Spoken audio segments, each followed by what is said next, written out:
बादशाही तखत को कहते हैं, अदब नहीं किया, सलाम करो। सदगुरु कबीर बोले, सत्य नाम को छोड़कर मेरी जवान को फुर्सत नहीं है। ककी जी बोले, अरे काफिर, तू हिंदू है कि मुसलमान? राम जपता है अल्लाह को, राम जपता है कि अल्लाह को? सदगुरु बोले, राम और अल्लाह में भेद बताओ। सदगुरु कबीर पूछ रहे, राम में और अल्लाह में भेद बताओ।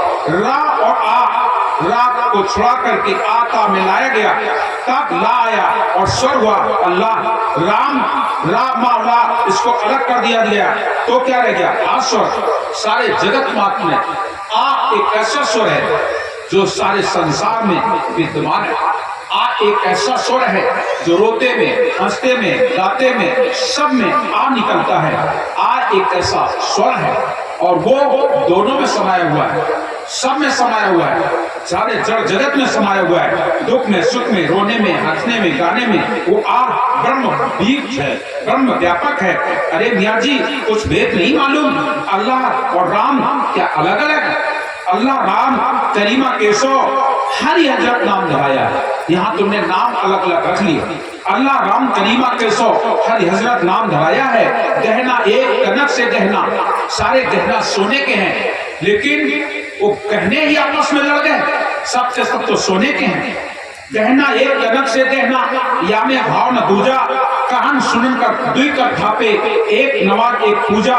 वही महादेव, वही मोहम्मद, ब्रह्मा आदम कहिए।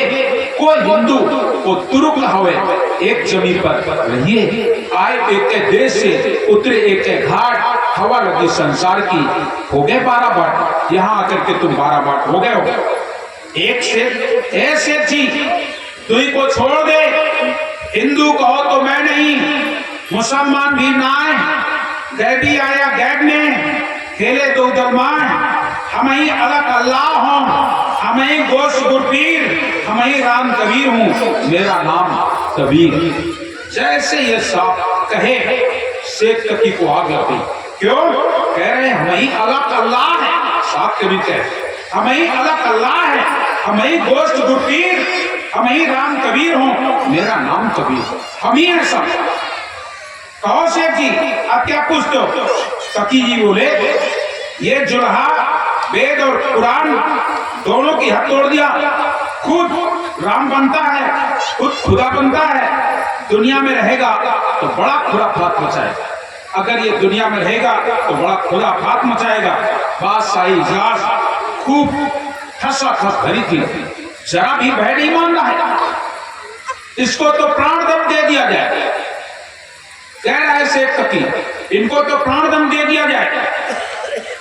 शाही जी, शाही रजिस्टर लाओ, दस्तखत दो, दस्तखत करो और इन्हें मृत्युदंड की सजा सुनाओ। आज सिकंदर कांप गया।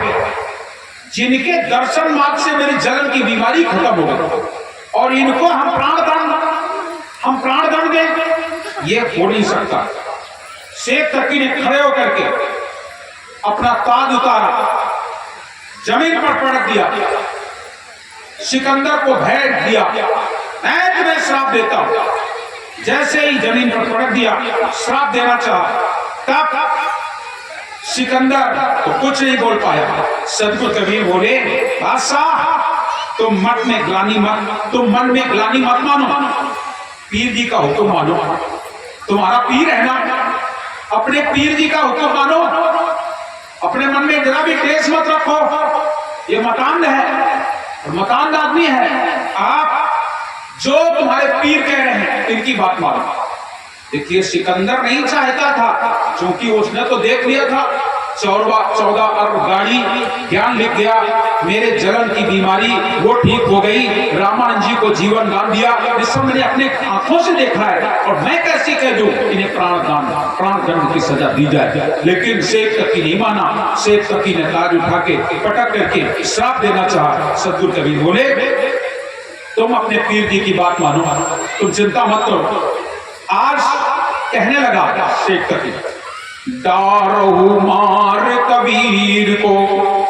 अगर आप लोग को साहब कबीर को मारना ही है तो डारो मार कबीर को, हम नहीं माने उन जाओ तुम्हें जो मर्जी है करो, डारो मार कबीर को हम नहीं माने और उनका कबहू ना भला होगा जो करें साधु का खून। जो साधु का खून करते हैं उनका कभी भला नहीं होता है। सिकंदर बादशाह ने इतना कह करके कलम तोड़ दिया, चल दिए। बादशाह के जाते ही कहाँ इन लोगों को रहम आने वाली है, जरा भी रहीम नहीं किया। डर मार पकड़ साहब कबीर के ऊपर टूट पड़े, जैसे बाज टूट पड़ता है पक्षी के ऊपर, ऐसे ही आज साहब कबीर के ऊपर टूट पड़े। पकड़ दिया साहब को और पकड़ करके उन्होंने सबका पहले नंबर 9 मन लोहे का एक सुतवा बनवाया था। सुतवा समझते हैं, सुतिया, 9 मन लोहे का सुतवा 10 पहलवान मिल करके और साहब कबीर के गले में पहरा दिया। पहली कश्ती में इतना विशाल सुतवा पहरा के साहब कबीर के गले में पहराने चाहा और जैसे पहरा दिया, हाथ में हथकड़ी, पांव में मेड़ी, मुझसे जकड़ करके छोड़ दिया। और जैसे छोड़ दिया, सदगुरु कबीर साहब कहने लगे, ये क्या कर रहा है, ये तू कर क्या रहा है, ये तेरा लोहा किसी काम का नहीं है, कुछ नहीं होगा। आखिरकार वो सुतवा, वो हथकड़ी सब की सब नष्ट हो गई, सब का सब जमीन में चला गया। शेख कपी ने देखा, लगता है कोई जादू जानता है। 80 पहलवानों को बुलवाया गया, एक लोहे की सांकल मंगवाई और बोले इनको बांधो और बांध करके पछाड़ो मतलब बांध करके खींचो। आज 80 पहलवान आए, बड़ी विशाल लोहे की जंजीर और उसमें साहब कबीर को बांध रहे हैं। कहां बांध पाएंगे, बांध कहां पाएंगे, वो बांधते हैं और जितनी बार बांधते हैं सदगुरु कबीर बाहर बड़ा प्रयास करते हैं, खूब लपेट लपाट कर तैयार करते हैं और जैसे खींचने का नंबर आता है सदगुरु कबीर बाहर। जैसे बांध रहे हैं, कुछ नहीं हुआ, पूरी के समान बांध करके और उनको ढक लेना चाहते हैं, लेकिन कुछ भी नहीं हुआ। जब कुछ नहीं हुआ क्या बोले, अब क्या करना चाहिए, बोले चलो गंगा में डलवा दिया जाए। तो सारे लोहा में लपेट करके और गंगा जी में डलवाने के लिए सोच रहे। काशीपुरी में संत और भक्त बोले, आज लगता है ज्ञान का सूर्य अस्त हो गया। सदगुरु कबीर को वो जंजीर तोप सहित ले जा करके और जैसे हम लोग गट्ठा बांधते ना और उसको ढूंढा करके ले जाते हैं, ढूंढाते ले जा रहे हैं साहब कबीर को। सदगुरु कबीर मुस्कुरा रहे हैं, देखो ये बच्चों जैसा खेल मेरे साथ कर रहे हैं। और आज साहब कबीर आज बिल्कुल उनके साथ वैसे ही बन करके जाते हैं और जा करके उन्होंने गंगा में डाल दिया। और जैसे ही गंगा में डाल दिया, सारे दुष्ट लोग आनंद हो गए, खुशी के मारे फूले नहीं समाते हैं। दोनों किनारों पर खूब भीड़ लगी हुई थी, चारों तरफ से भीड़ लगी हुई थी। घाट, आज उस घाट का नाम राजघाट पड़ा। जा करके उस घाट पर इतनी भीड़, राजा बादशाहों की भीड़ लग गई और बोले, आज से ज्ञान का सूर्य अस्त हो गया। जैसे कहा ज्ञान का सूर्य अस्त हो गया, सदगुरु कबीर कहने लगे ये क्या तुम लोग सोच रहे हो। सदगुरु कबीर साहब गंगा की धार में ऊपर प्रकट होकर के दर्शन देते हैं, पद्मासन लगा करके पानी पर सवार हाथ ऊपर अधर में आसन देते हैं। लोहा गल करके पानी हो गया। आप मंगल गाने लगे। दोनों तरफ से गंगा जी के दोनों तटों पर मनुष्यों की भीड़ लगी हुई थी। जय कबीर सब भक्त कहने लगे। भक्त समुदाय आनंदित होकर के, प्रफुल्लित होकर के सब आपस में गले मिलते हैं। काशी नरेश कहने लगा, आप अविनाशी पुरुष हैं, आप अविनाशी पुरुष हैं। लोगों ने मंगल गाया, मंगल गाना शुरू कर दिया। साहब कबीर बोले, चिंता मत करो, अब हम आपके से चले आए, कहो वेद मर नहीं पाए, हमारा तुमने मर नहीं जाना है। ना हम जन्मे गर्भ बसेरा, बालक को दिखाए, काशी शहर जले बिसेरा, कहाँ जुलाने पाए। फतेह विदेह दे दरियाए, हम तो विदेह हैं लेकिन संसार के कारण देह धके आए। फतेह विदेह दे दरियाए, काया कबीर कहा। संसार में हमारे काया को लोगों ने कबीर कहा। अते विदेन दे दरियाए, काया कबीर कहाए, वंश हेत हंसन के कारण रामानंद समझाए। ना मोरे मात पिता नहीं भाई, ना हमारे घरवासी, और जात जुलाहा नाम धराए, जगत कराए हंसी। ना मोरे हार चामना लो, हौस नाम उपासी, कारण करण अभय प्रदाता, कहे कबीर अविनाशी। अब हम अवगत से चले आए, कहो भेद मर नहीं पाए, मेरा भेद किसी ने नहीं पाया। दिल्ली पति बादशाह देख कर कहने लगा, धन कबीर, पीर जी क्या कहोगे? बादशाह कह रहा है, पीर जी क्या कहोगे?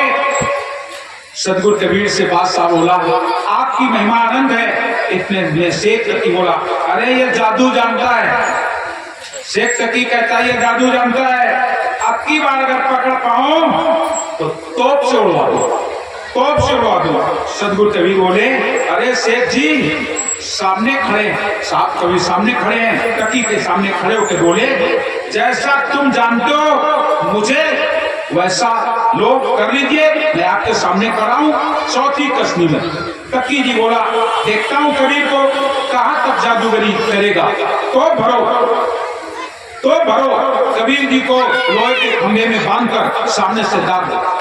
साहब कबीर को लोहा का खंभा था, उसमें बांध दिया गया और बाहर से तोप से उठवा दिया गया, और जैसे तोप लगा दिया गया, तोप दबा दिया। सदगुरु कबीर ज्यों के त्यों खड़े हैं, कोई दाग नहीं, एक रोम तक नहीं टूटा। उनकी तोप इधर से उधर निकल गई। साहब कबीर जैसे के तैसे खड़े थे, जय जयकार की धुन होने लगी।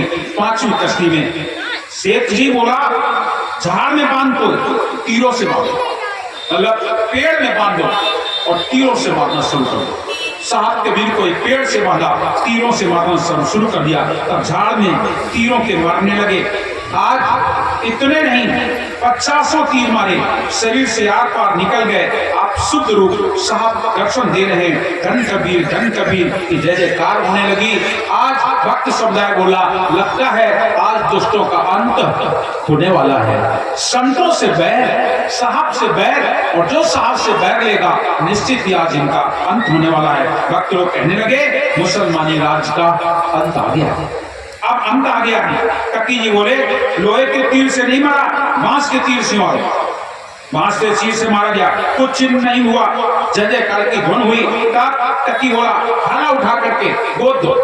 भाला उठाया अपने हाथ से, साहब कबीर के ऊपर मार रहा है, ऐसे मार रहा है जैसे जग में कुछ चीज डाले और निकाल ले। कोई छेद नहीं, कोई कुछ नहीं। सारे भक्त लोग मुस्कुरा रहे हैं और कह रहे हैं, अब पक्का इनका अंत आ गया है। ये तो साहब कबीर पर ऐसा जुल्म ढा रहे हैं। जय जय की धुन होने लगी। 8 कश्ती हो गई। हाथ में खाड़ा लेकर के और सदगुरु कबीर के ऊपर वार कर दिया, और साहब कबीर के ऊपर हाथ से लेकर के खाड़ा मारना शुरू कर दिया। थक गया, गिर गया, कोई चिन्ह नहीं गया, कोई चिन्ह नहीं हुआ।